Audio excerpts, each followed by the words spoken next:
Chapter 1 twin martial spirit. Antique room में Xiao Ye अचानक जाग गया। हाँ, मैं मरा नहीं हूँ, यह उसका पहला ख्याल था।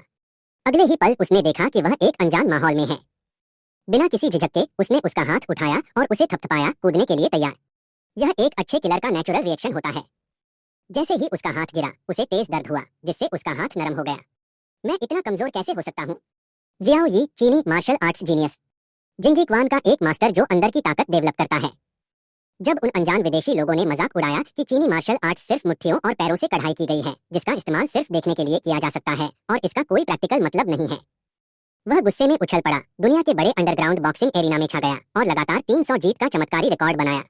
गोल्ड बेल्ट चैंपियन वाले विरोधियों की कोई कमी नहीं है, लेकिन कोई भी उसके सामने 10 चाल भी नहीं टिक सकता। तीनों किरदार शिंगई क्वान पूरी दुनिया की अंडरग्राउंड बॉक्सिंग दुनिया में एक टैबू और डर बन गए हैं।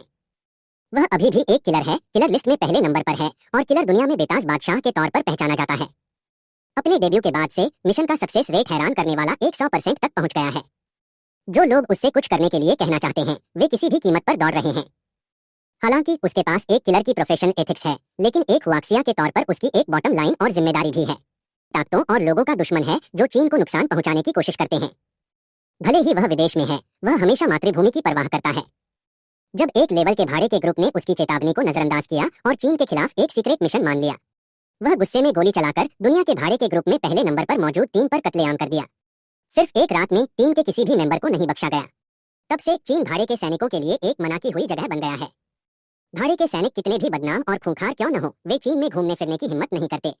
जब देश एम के सेल्फ एस्टीम एजेंट और सीक्रेट जासूस सीक्रेट चुराने के लिए चीन में घुसने का इरादा करते हैं, वह इन एजेंट की बेरहमी से हत्या करने में नहीं हिचकिचाया।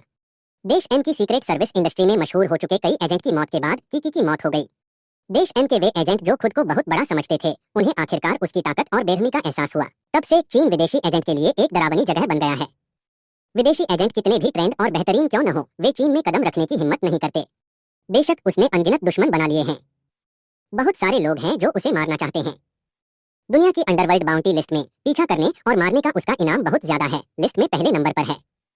लेकिन जब दुनिया के टॉप किलर और लेजेंड एक के बाद एक गायब हो गए, तो किसी ने भी इस मिशन का जिक्र करने की हिम्मत नहीं की। अंडरवर्ल्ड रिवॉर्ड लिस्ट में जियाओ यी को मारना एक टैबू बन गया है। इनाम खाली है, लेकिन कोई इसे लेने की हिम्मत नहीं करता। कुछ दिन पहले उसे एक खास चैनल से एक मैसेज मिला। विदेशी किराए के सैनिकों की एक टीम आर्कियोलॉजिस्ट के भेष में चीन में घुसी और एक खास खंडहर में एक कीमती कल्चरल निशानी खोज निकाली और इसे चुपके से विदेश भेज दिया गया है। इस मामले में जियाओ यी स्वाभाविक रूप से पीछे बैठकर नहीं देखेगा। चीन का बड़ा खजाना विदेश कैसे भेजा जा सकता है? उसने तुरंत भाड़े के सैनिकों की टीम को पकड़ लिया, उन्हें मार डाला और आर्टिफैक्ट्स वापस ले लिए। ठीक उसी समय जब वह खुशी खुशी जाने वाला था, बंदूकों वाले सैकड़ों लोगों ने उसे घेर लिया। उसने इन लोगों को एक नजर में पहचान लिया। कुछ कंट्री एम के एलीट एजेंट थे, कुछ अनजान नामों वाले भाड़े के सैनिक थे और कुछ टॉप किलर थे। जियाओ यी तुरंत समझ गया कि यह एक साजिश थी, अपने खिलाफ एक साजिश। भाड़े के सैनिकों की टीम सिर्फ एक कवर थी, बस उसे बाहर निकालने के लिए। उसे मारने के लिए कई सेनाएं एक साथ आ गईं। वह कितना भी होशियार क्यों न हो, वह फिर भी इस मल्टी पार्टी जॉइंट अरेंजमेंट की साजिश में फंस गया। हालांकि जियाओ यी डरा नहीं, उसे भरोसा था। वह गंभीर चोटों की कीमत पर घेराबंदी से बाहर निकलने के लिए कड़ी मेहनत कर रहा था और भविष्य में इन लोगों के ग्रुप को खोजने में देर नहीं होगी। ठीक उसी समय जब वह भागने के लिए तैयार होकर एक सड़क पर आ गया, घाव से निकला खून हुआई झुंड हुआ समर की सांस्कृतिक निशानियों पर टपक रहा था। अचानक बदला, जैसे बिजली गिर गई हो। उसका शरीर सुन्न हो गया था और उसके हाथ पैर कमजोर हो गए थे। वह बस बेमन से दुश्मन को मुस्कुराते हुए अपनी ओर आते हुए देख सकता था। कोई नहीं जानता था कि जियाओ यी के पास हमेशा एक ताकतवर बम रहता था। यह बम 100 मीटर के दायरे को राख में बदलने के लिए काफी है। आसान काम भी जियाओ यी इस बम को लेकर चलता था, हादसों को रोकने के लिए। जैसे ही उसने बम फोड़ दिया, दुश्मन की मुस्कान घबराहट में बदल गई। जोरदार धमाके ने उसे डुबो दिया और सारे दुश्मन। जियाओ यी के कोट्स में हमेशा एक होल कार्ड होता है, ताकि अगर वह मर भी जाए तो दुश्मन को हंसने का मौका न मिले। हा। जियाओ यी जोर से हंसे बिना नहीं रह सका। यह इसके लायक है, अगर मैं मर भी जाता हूँ तो यह तुम सबके दफन होने के लिए काफी होगा। दर्द हो रहा है। जियाओ यी की हंसी अचानक बंद हो गई और उसके शरीर में कमजोरी महसूस हुई। नहीं, मैं मरा नहीं हूँ। जियाओ यी हैरान था, बहुत हैरान था। शारीरिक कमजोरी महसूस कर सकता हूँ और साबित कर सकता हूँ कि मैं मरा नहीं हूँ। अगले ही सेकंड मेरे दिमाग में एक अजीब सी याद कौन थी। मेरी घास मैं सच में पार कर गया। भले ही जियाओ यी लंबे समय से जिंदगी और मौत को लेकर नेगेटिव रहा हो, उसने तेज हवाओं और लहरों का अनुभव किया है। इस समय मैं फटने से खुद को रोक नहीं सका। यह अब धरती नहीं है, बल्कि यानलॉन कॉन्टिनेंट नाम की एक अलग दुनिया है। धरती के पुराने जमाने जैसा कुछ। इस दुनिया में ताकतवर लोगों की इज्जत होती है और योद्धाओं का बोलबाला होता है। जब तक आपके पास काफी ताकत है, आप बाकी सबसे ऊपर हो सकते हैं। और उसकी मौत इसलिए नहीं हुई क्योंकि वह गुजरा था और एक परिवार के बच्चे से जुड़ा हुआ था जिसकी अभी अभी मौत हुई थी। इत्तेफाक से इस परिवार के बच्चे का नाम जियाओ यी भी है। यह जियाओ यी जियोंग शहर के 3 बड़े परिवारों में से एक है। जियाओ परिवार जो उस समय के पैट्रियार्क का इकलौता बेटा है। हालांकि जब वह छोटा था तब उसकी मां गुजर गई थी और उसके पिता कई साल पहले रहस्यमयी तरीके से गायब हो गए थे। जब वह छोटा था तो उसे परिवार के एक बड़े ने पाला था। 16 साल की उम्र में उसके पास मॉर्टल रेन की पहली लेयर जितनी ही कम ताकत है जो अपने साथियों से बहुत कम है। यंग पैट्रियार्क का टाइटल पहनना पूरे परिवार के लिए शर्म की बात है और दिन भर उसे परेशान किया जाता है। सबकी नजरों में वह पूरी तरह से बेकार है।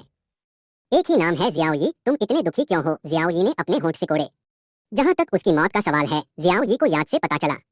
कुछ दिन पहले उसकी मंगेतर मुरोंग जियाओर ने उसे पीछे पहाड़ पर बुलाया था। बेवकूफ उसे लगा कि उसके साथ कोई खूबसूरत लड़की है और उसने उससे मिलने के लिए कहा। जब वह अपॉइंटमेंट पर गया तो उसने देखा कि मुरोंग जियाओर के अलावा उसकी कजिन जियाओ रूहान पीछे पहाड़ पर उसका इंतजार कर रही थी और जियाओ रूहान बहुत पहले से उससे छुटकारा पाना चाहता था। मुरोंग जियाओर और जियाओ रूहान ने उसकी अविश्वसनीय आंखों में डर और गुस्से के साथ एक दूसरे को किस किया। उसे अपनी मौत तक पता नहीं था कि उसकी कजिन जियाओ रूहान का उसकी मंगेतर के साथ अफेयर था। जियाओ रूहान जियाओ परिवार का एक जाना माना जीनियस है, दुनिया का 7 लेवल का योद्धा और 5 बुजुर्गों का बेटा। जैसा कि आप सोच सकते हैं, जियाओ रूहान ने हथेली से उसका दिल तोड़ दिया और उसे चट्टान से नीचे धकेल दिया। जब उसे चट्टान के नीचे से बचाया गया तो वह मर रहा था, बोल नहीं पा रहा था और न ही अपनी आंखें खोल पा रहा था। उस गंभीर चोट, शारीरिक और मानसिक तकलीफ के कारण वह सिर्फ 3 दिन ही जिंदा रहा और बिस्तर पर ही मर गया। यही वह समय था जब जियाओ यी वहां से गुजरा और उससे लिपट गया जो पहले ही मर चुका था। कितनी बुरी औरत है, कितनी बुरी कजिन है। जियाओ यी ने मुंह बनाया, उसकी आंखें ठंड से भर गईं। यह भी एक साजिश की वजह से था। मैंने उन सभी को अपने साथ दफना दिया, लेकिन तुम इतने बेकार मरे। जियाओ यी ने आह भरी। ठीक है, जब से मैंने तुम्हारा शरीर लिया है मैं दोबारा जन्म ले सकता हूँ। मैं तुमसे इस रंजिश का बदला लूंगा। जियाओ यी को दूसरों पर एहसान करना पसंद नहीं है, भले ही वह एहसान सिर्फ एक इत्तेफाक हो, भले ही वह इंसान मर चुका हो। इसके बारे में सोचने के बाद जियाओ यी ने एक बार फिर अपने मन में अजीब यादों को सुलझाया। इस दुनिया में मार्शल आर्टिस्ट के पास मार्शल सोल को जगाने का एक खास टैलेंट होता है। जितनी जल्दी जगाया जाएगा टैलेंट उतना ही मजबूत होगा और मार्शल स्पिरिट उतनी ही बेहतर होगी। वह कई तरह के होते हैं। हथियार वाली स्पिरिट, चाकू, बंदूक, तलवार, हालबर्ड, तीर, कुल्हाड़ी। जानवरों वाली स्पिरिट, शेर, बाघ, बंदर, सांप। और यहाँ तक कि ताकतवर मॉन्स्टर स्पिरिट भी। पौधों वाली स्पिरिट, फूल, घास, पेड़, जंगल और यहाँ तक कि रेयर और स्पेशल इफेक्ट वाली स्पिरिट भी। बेशक कल्पना से परे और भी अजीब मार्शल आर्ट हैं। शॉर्ट में, जब तक यह कुछ ऐसा है जो इस दुनिया के पास है, यह एक मार्शल आर्टिस्ट की स्पिरिट बन सकती है। और वह नीचे से ऊपर तक लाल, नारंगी, पीले, हरे, नीले और बैंगनी रंग के साथ लेवल में बंटा होता है। लेवल जितना ऊंचा होगा वह नेचुरली उतना ही मजबूत होगा। चिरंक वुहुन की तरह उनमें से ज्यादातर आम चीजें हैं, जैसे आम चाकू, पालतू जानवर जैसे सुअर, कुत्ते, मवेशी और भेड़, जंगली फूल और सड़क किनारे उगने वाली घास फूस वगैरह। ऊंची रैंकिंग वाली मार्शल आर्ट जैसे कि जियाओ रूहान जियाओ परिवार का एक जाना माना जीनियस वांग रैंकिंग फायर क्लाउड पाइथन है। एक बार हमला होने पर फायर क्लाउड पाइथन को कंट्रोल किया जाता है और आग की लपटें आसमान छूती हैं और दुश्मन को तुरंत निगलकर जलाया जा सकता है। यह कहा जा सकता है कि वुहुन इस दुनिया की सबसे जरूरी चीज है। यह योद्धा का भविष्य, साधना की स्पीड, हमले के तरीके और लड़ाई की ताकत तय करता है। संक्षेप में, मार्शल आत्मा जितनी ज्यादा ताकतवर होगी टैलेंट उतना ही मजबूत होगा। इस मार्शल आर्टिस्ट का और भविष्य में एक मजबूत बनना उतना ही आसान है। Martial artist martial soul Xiao Yi मुस्कुराया। इंटरेस्टिंग, भले ही वह मर चुका है, भविष्य में इस दुनिया में आना बहुत बढ़िया हो सकता है। हालांकि अगले ही सेकंड उसके मुंह के कोने की मुस्कान तुरंत गायब हो गई, यहाँ तक कि वह हैरान भी हो गया क्योंकि उसने अपने शरीर में मार्शल सोल को थोड़ा महसूस किया। वह मार्शल आर्टिस्ट के शरीर में डेंटियन के पास मौजूद है और अब उसके डेंटियन के पास एक बॉल जैसी बेवकूफी भरी चीज थी जिससे हल्की लाल रोशनी निकल रही थी। चिरंक martial art soul control fire beast. Neema, क्या तुम मजाक कर रहे हो? जियाओ यी ने लगभग गाली दी। फायर कंट्रोल बीस्ट नाम बहुत अच्छा लगता है, लेकिन असल में यह जंगल का सबसे निचले लेवल का मॉन्स्टर है। सच कहूँ तो यह मॉन्स्टर्स में शर्म की बात है और बेकार है क्योंकि बहुत मुमकिन है कि यह आम जानवरों को भी हरा न सके। सारा दिन बेवकूफ बना रहता है, खरगोश जैसे कमजोर जानवरों को खाता है। एक खूंखार भेड़िया और बाघ भी इसे एक बार में निगल सकते हैं। एक आम बड़ा आदमी भी जिसका कोई कल्टीवेशन लेवल नहीं है इसे लात मारकर उड़ा सकता है। मेरे घास भाई, तुमने सच में इस चीज को जगा दिया। कोई हैरानी नहीं कि तुम्हें हमेशा बेकार में डांटा जाता था। जियाओ यी चुप रह गया। फायर कंट्रोल बीस्ट, जिसे सबसे बेकार मार्शल सोल के तौर पर जाना जाता है। सबसे निचले लेवल के चिरंक मार्शल आर्ट्स में भी, जो कि सबसे नीचे है, सुअर, कुत्ते, मवेशी और भेड़ जैसे पालतू जानवरों की मार्शल आर्ट्स स्पिरिट्स से भी बदतर। कम से कम वे पालतू जानवर की स्पिरिट्स भी योद्धा को ताकत में कुछ बढ़ोतरी दे सकती हैं। जहां तक फायर कंट्रोल बीस्ट की बात है, मार्शल आर्टिस्ट को सिर्फ आग को कंट्रोल करने की काबिलियत दी गई है। जियाओ यी ने वहीं पर कोशिश की और अपने शरीर में मार्शल सोल को मैनिपुलेट किया और अचानक उसकी हथेली से आग की लपटों का एक छोटा सा ग्रुप निकल आया। हालांकि जियाओ यी की पिछली जिंदगी में आग की लपटों का यह छोटा ग्रुप लाइटर से भी कमतर था। हमला करने के लिए इस्तेमाल होने की तो बात ही छोड़ दें, आग लगाने के लिए इसका इस्तेमाल करना एक रुकावट होती। दूसरे मार्शल आर्टिस्ट 16 साल की उम्र में मॉर्टल लोक में कम से कम 3 लेवल की कल्टीवेशन करते हैं, लेकिन उसके पास सिर्फ सबसे कमजोर मॉर्टल लोक वाला है।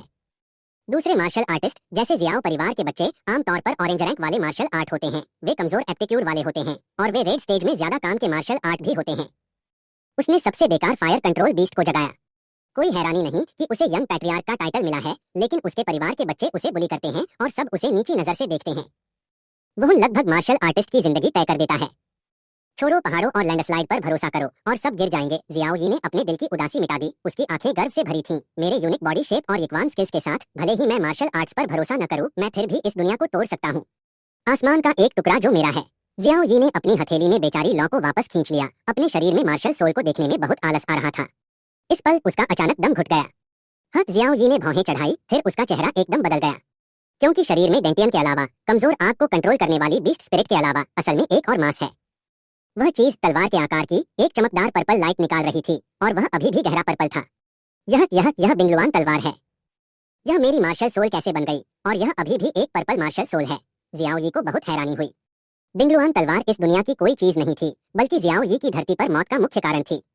हाँ, चीनी संस्कृति की वह निशानी जिसे जियाओ यी वापस लेना चाहता था, वह यही बिंगलुआन तलवार थी। यह कैसे हो सकता है? हालांकि जियाओ यी ने पहले भी लोगों को देखा था, लेकिन वह समझ नहीं पा रहा था। कुछ दिन पहले जब जियाओ यी को यह खबर मिली और उसने गोली चलाने से पहले आर्टिफैक्ट को चेक किया, लेकिन किलर दुनिया के बेताज बादशाह के तौर पर अपनी काबिलियत के साथ वह बिंगलुआन तलवार के बारे में जरा सी भी खबर नहीं निकाल सका। मुझे बस इतना पता है कि इस तलवार की शुरुआत बहुत रहस्यमयी है। इसका कोई ऐतिहासिक रिकॉर्ड नहीं है, लेकिन कुछ कहानियां और किंवदंतियां पीछे छूट गई हैं। कहा जाता है कि यह एक ऐसा खजाना है जिसके लिए पुराने जमाने में अनगिनत अमर लोगों और देवताओं ने बहुत लड़ाई लड़ी थी। उस समय जियाओ यी अब भी इन कहानियों और किंवदंतियों का मजाक उड़ाता था, लेकिन अब उसने अपना मन बदल लिया है। ऐसा लगता है कि तुम्हारी शुरुआत सच में बहुत खास है। इसके अलावा अगर मैं सुरक्षित रूप से इस दुनिया में आ सकता हूँ और अपनी नई जिंदगी वापस पा सकता हूँ, तो तुम्हारा योगदान जरूर जरूरी है। जियाओ यी ने अंदाजा लगाया, लेकिन असल में वह अपने दिल में बहुत पक्का था। जुड़वा मार्शल सोल उनमें से एक सबसे ताकतवर बैंगनी मार्शल सोल है। टीएस के जियाओ यी का पहले का उदास मूड उम्मीद की एक किरण में बदल गया।